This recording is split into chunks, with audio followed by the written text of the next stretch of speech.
Today's number is 295, as in 295%.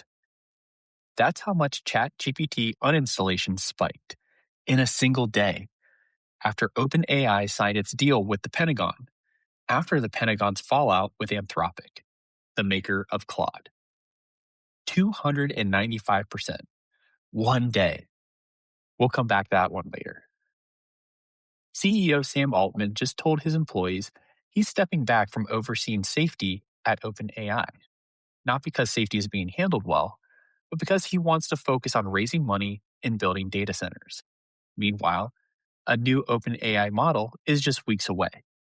A model he says will, quote unquote, really accelerate the economy. One of those things should make you excited. The other should make you pay attention. We'll talk about both here momentarily. I'm Don Michalik, and this is your Morning Intelligence for Thursday, March 26th, 2026.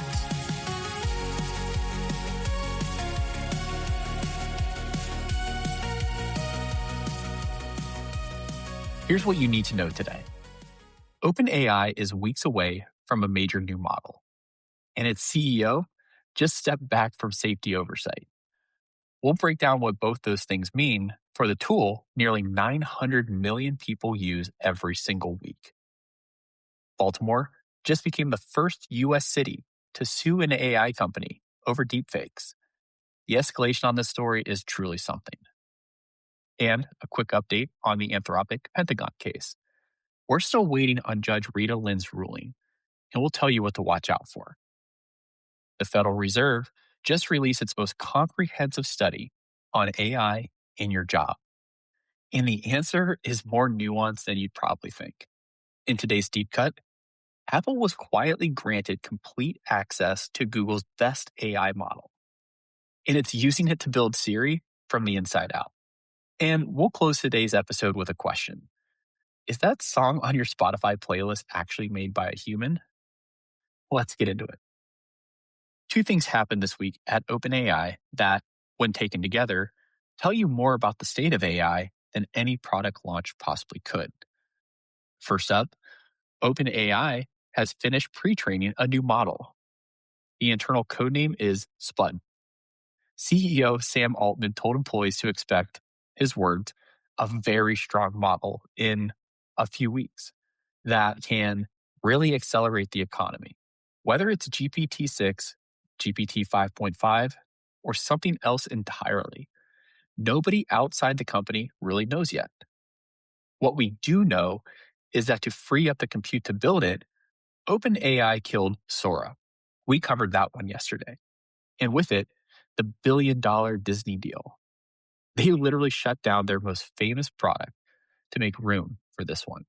So, whatever Spud is, OpenAI thinks it's worth more than Sora and Disney combined. That's the bet. Secondly, Sam Altman has formally stepped back from direct oversight of OpenAI's safety and security teams.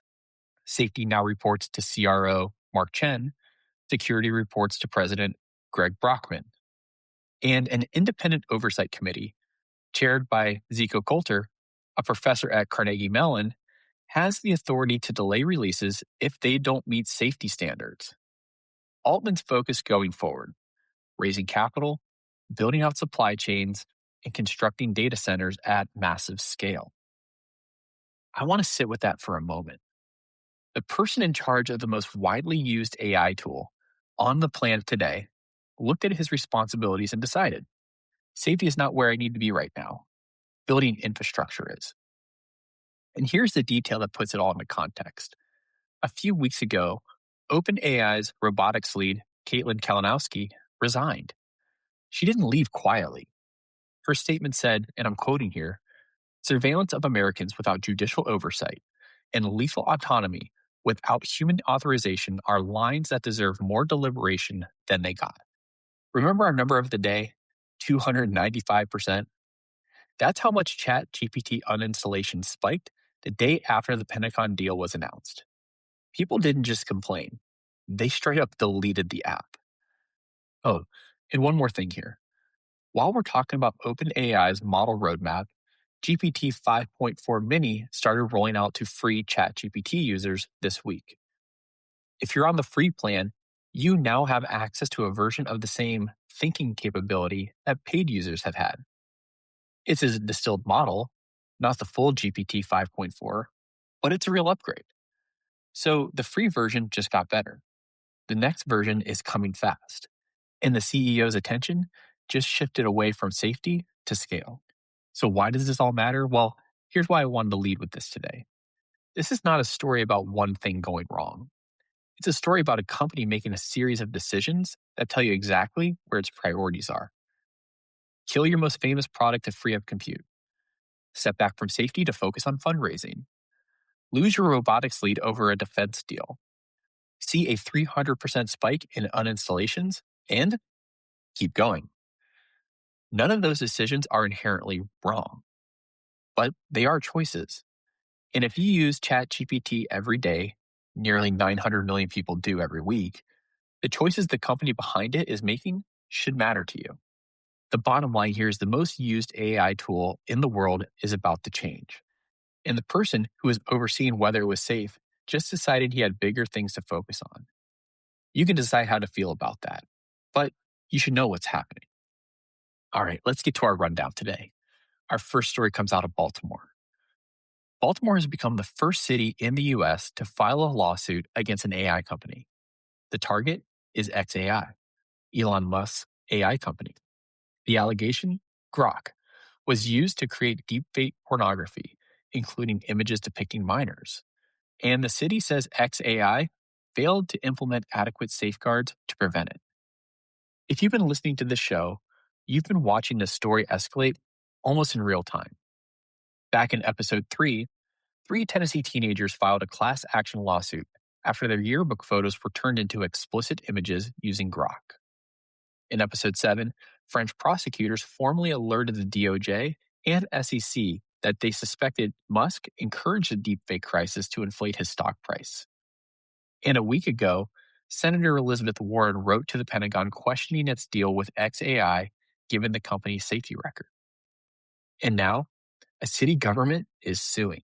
The numbers behind this are hard to say out loud. According to the Center of Countering Digital Hate, Grok generated approximately 3 million sexualized images in just 11 days.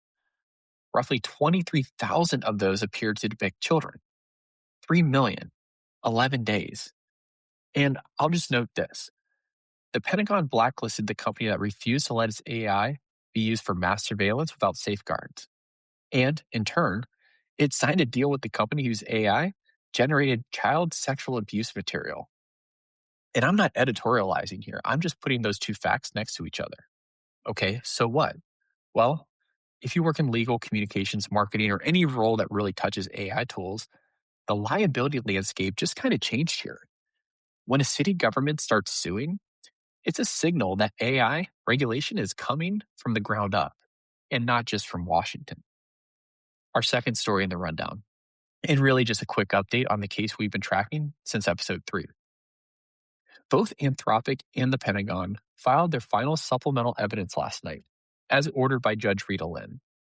She said she'd rule before the end of the week. Anthropic asked for a decision by today, Thursday. The court isn't bound to that, but the window is still open. And if you're just catching up, Judge Lynn heard 90 minutes of oral arguments on Tuesday and used language federal judges almost never use. She called the Pentagon's treatment of Anthropic, quote unquote, troubling. She said it looks like an attempt to cripple Anthropic. She questioned whether it violates the First Amendment. A ruling in Anthropic's favor would set a landmark precedent. AI companies can draw ethical red lines the government disagrees with. A ruling against them would give the executive branch a powerful tool to punish any tech company that pushes back on military use. We've been with this story for a while. The moment the ruling drops, you'll hear about it. And our final story in the rundown. New research out this week, and it's from a source that carries more weight than most. The Federal Reserve Bank of Atlanta published a working paper called Artificial Intelligence, Productivity, and the Workforce. It's based on surveys of corporate executives across the U.S. economy, and the findings are genuinely nuanced, which in this space is rather rare. Here's the headline. Larger companies are planning workforce reductions tied to AI. Smaller firms are expecting modest job gains. The most significant effects are concentrated in high skill services and finance, not manufacturing, not retail, services and finance. But here's the part that makes this different from the usual AI is coming for your job story. The paper describes what they call compositional reallocation. That's just an academic way of saying routine clerical roles are declining, but skilled technical roles are growing. It's not a wholesale elimination. Rather, it's a reshuffling.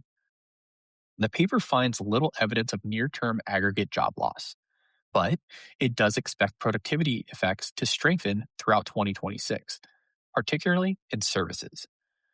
Now, this matters because of who's saying it. This isn't a consulting firm trying to sell you an AI product. This isn't an AI company publishing research about its own impact. This is the Federal Reserve for an audience that's rightly skeptical of PR flavored AI coverage. That credibility should cut through a lot of the noise. But so what? Well, if you work in finance, consulting, or professional services, the Fed just told you that your sector is where AI's workforce effects are concentrating. Not someday, now. And that's worth understanding. A quick favor before we keep going here. If the OpenAI story in today's lead made you think of someone at work who should hear it, send them this episode. Drop it in a group chat, drop it in a Slack channel, text it to them. Do whatever is easiest for you. This show grows because people like you help people like them. And I genuinely appreciate everyone who's done work this week. All right, let's get into the deep cut. Today's deep cut. I want to talk about Siri. I know, but just stay with me here for a second. You know how Siri has felt behind ChatGPT, behind Gemini, behind Claude, behind basically everything that's come out in the last 2 years. Well, there's a reason for that. Apple insisted on running AI on device, on your actual phone, for privacy reasons, which is great for privacy and not so great for performance. It meant smaller models, limited capabilities, and an assistant that still can't reliably set a timer without playing your music. That's all about the change. And the reason why is a deal that turns out to be much deeper than anyone initially reported on. Well, back in January, Apple and Google announced a partnership to bring Gemini into the iPhone. The initial reporting made it sound like Apple was admitting defeat, licensing Google's AI because it couldn't build its own. Well, new details published yesterday tell a very different story. Apple doesn't just use Gemini. It has complete access to Google's models inside its own data centers. And it's using that access to do something called distillation, which is basically just the process of taking a large, powerful AI model and compressing its knowledge into a smaller model that can run directly on your phone. So think of it like this, right? Google built a massive reference library. Apple got a key to the building. And now Apple's engineers are in there, studying the books, writing cliff notes that fit in your pocket. The cliff notes aren't as comprehensive as the full library, but they're really fast. They're private, and they never leave your device. Apple is paying roughly $1 billion a year for this access. And the first products built on it, a rebuilt Siri with memory across conversations and proactive suggestions, are expected to start showing up at Apple developer conferences in June, with more features rolling out throughout the fall. Now, before you get too excited here, sources say Apple's goals for Siri don't always align with what Gemini is good at. Distillation is harder than it sounds when the teacher and the student want two very different things. And multiple people familiar with the project say the distilled models are not being used to build a direct Gemini competitor. Apple isn't trying to beat Google at Google's game here. It's trying to make Siri good enough that you can stop thinking about the gap. That's a lower bar than, quote unquote, build the best AI model in the world. But honestly, for most people, it's a bar that actually matters. So why is this worth your time? Well, here's why this is a deep cut and not a headline. Nothing has really shipped yet. You can't use any of this today. But if you carry an iPhone, and a lot of people do, The AI on that phone is about to get meaningfully smarter without sacrificing the privacy Apple has always promised you. The AI race isn't just happening in chat windows and enterprise dashboards. It's coming to the device you already carry in your pocket, use 100 times a day, and probably don't think of as an AI device at all. That's all about the change. So, if you've been waiting to see if Apple's AI gets good before you bother with it, June is when you begin to find out. All right, before we sign off today, something a little bit lighter. Spotify is building a tool to stop AI generated music fraud. Here's the problem: AI generated songs are starting to show up on streaming platforms, and some of them are being falsely attributed to real artists. You click on your favorite artist, you hit the play on a new track, and there's a small but growing chance, that nobody actually made that song. AI did, and it was uploaded under their name. Spotify's new tool is designed to catch all of that. It gives artists more control over which tracks are associated with their name, and it flags content that appears to be AI generated. Well, I don't know about you, but there's something deeply unsettling about the idea that a song stuck in your head might not have been made by a real person. We spent the whole episode talking about AI and safety, AI and jobs, and legal liabilities. And here's the version that hits different here. Is the art you're consuming even real? Well, sleep on that one today. All right, for tomorrow, we're still waiting on what could happen to the most important AI legal decision of the year. The Anthropic ruling should come out any moment. The moment it does, you'll hear about it here. We'll see you then. And that's Morning Intelligence for Thursday, March 26, 2026. If you liked what you heard, hit subscribe from wherever you're listening. Share it with that one friend who keeps asking you, hey, what's going on in the world of AI? You know who they are. I'm Don Michalik. Thank you for tuning in today, and have a great Thursday.